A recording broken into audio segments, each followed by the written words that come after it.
Alright guys, so we're going to start off by talking about some different forges, and of course, the first of any video, the first thing I do is talk a little bit about safety. Even before you ever put hammer to metal, you're going to need to keep in mind, keep yourself protected. First of all, most importantly, have a pair of safety glasses. Now, I don't care if you're digging in the dump, if you're driving around, for goodness sakes, put something over your eyes. Even at the Renaissance festivals, I usually have these glasses here, which are a little older looking because they have the bridge, but nonetheless, no matter what time period I am, I don't care if glasses are in vogue or not, I'm going to have something over my eyes. Now, when you're digging around in scrap piles, you're looking for these various pieces that we're going to be talking about over the course of the show. Like I said, dress appropriately. Make sure you have good, heavy leather boots, and second importantly, have some good gloves. There's no telling when you pull up a piece of metal if there's going to be an ugly critter under it. So take a couple of precautions, get some gloves, get some glasses, and we'll have a good and safe time putting together a forge. The first thing I'm going to start off showing you some of the basics about a forge. I mean, the idea is to make fire. I mean, that's it, plain and simple. You know, a lot of people when they get started in something, they want to overcomplicate it. You know, in the beginning, most forges were nothing more than a campfire. In fact, some countries still, in very primitive parts of the world, when they do their forging, they actually have banana leaves stitched together through a bamboo tube to blow air into the fire. So understand, this is not rocket science. All you have to do is have a fire and a little bit of air, and you will have a working forge. Now what we're going to do is I'm going to show you the basics of one of my portable forges, one that Jay Riegert made. Give you the idea of just how it's supposed to work. A forge basically breaks down into two main items, the fire pot and the blower. The fire pot is the thing that's going to hold the actual heat. The blower is what's going to provide the air blast. And every forge can fall into one of those two categories unless it's a gas forge. Now, the first thing I want to look at is going to be how we're going to get air into this. This is probably going to be the single most aggravating problem that you're going to have, is finding a good air supply. So let's check this little guy out right here. Swap over here. And first of all, if you'll notice, this is a little hand crank option right here.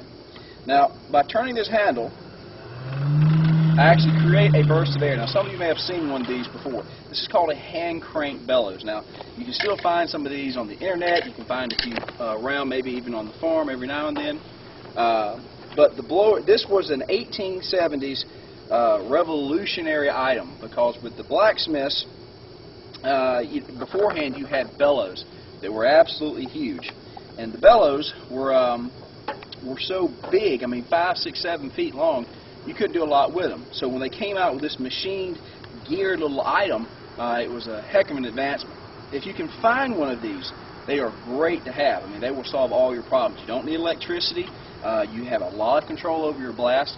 But at the end of the day, it's still providing an air blast. And if you can see the other side here, let me spin this around just a little bit if you can. I'll tell you what, I'll show it to you in just a second. What the deal is this looks just like a hairdryer. And in fact, this is the great-great-grandfather of the Vidal Sassoon hairdryer. So if you can find one of these, great. If it works, even better. Expect to pay a bit of money for these guys. I believe that one of the new hand cranks, I think there's actually one company that's producing them, but they are outrageously expensive, $500 or so. But if you can find one of these guys in good conditions for $150, $200, you're in business. But there again, that's out of the league of a lot of beginners. So just to give you an idea. Now, the second thing I want to show you is right over here, and this is going to be what they call the fire pot or the pan. Now, this whole area right here is what is called the pan. Now, your pan size is going to vary. All it's to do is just to hold extra fuel. All the action of this guy is going to be happening right here in the center. This is going to be called the fire pot. I'm going to take my little brush here, and I'm going to brush a lot of this stuff away. And I'm going to show you exactly what it looks like. Let's tilt that forward just a little bit. You can see this guy, what it is a heavy lip. This is a 1/4-inch iron, and this little cavity here is actually made from 1/2-inch plate. Now this is a welded steel fire pot. Now there's a lot of people that say that a welded steel fire pot is not going to last, it'll rust out, etc., etc. Maybe so. I have used steel fire pots for the past 5 years. I've never had any problem with them. There's a lot of people that will tell you to go buy a cast iron pot to the tune of about $150. You don't especially need it. Steel fire pots are good, and once you get a little bit of welding skill under your belt, you'll be able to make these with relative ease. Now, those are your two main components. Now this forge, if we can back up the zoom shot and get the idea of the whole forge here. Now this entire rig, if you look right down here, you can see that this entire rig is actually on wheels, so this is a mobile, and I use this on a lot of different demonstrations. Now of course this is a more modern look to it, but one of the key things, especially if you're just getting started, you're going to need to be pulling this thing in and out of the backyard shed. So wheels are never a bad idea. These are scavenged off of a roller dumpster, one of the little trash receptacles. Be creative when you put stuff together. You don't have to worry about how it looks, just how it functions. Now, one other thing that I want to show you, and I'll get some close-ups here, is what's going to be called the duck pot. Now, if you look under here, you see this little handle? This little handle is actually the clinker breaker. Down in the pot, there is what they call a triangular valve. It's not really a valve, it's just a triangular piece of metal. And what happens is, as you're cooking fuel down, it allows you to dump all the ash and nasties out of this system. See down here, if this system was closed up and you did not have this little junction here, what would happen is all the ash would fall down in that little elbow and you couldn't get it out. This is a dump gate, so when all the ash falls out of the fire, what it does, it comes down here and dumps all the ash out. Your fire pot to start with is probably going to have all of these features.